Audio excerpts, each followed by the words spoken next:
Thay vì lon sinh tố lúa mạch được phát miễn phí tại Tam Cốc Ninh Bình, bạn đã nhận được lon nào chưa?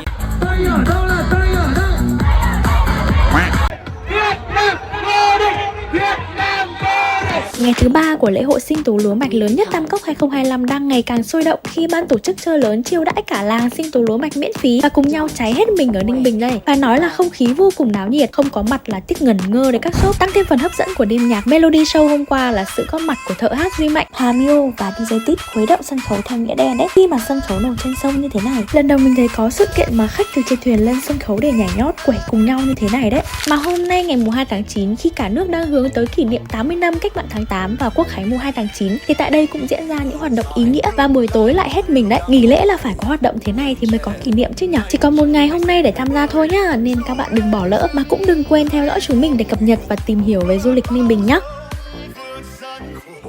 Tuổi trẻ kề vai vững vàng chân bước bạn ơi.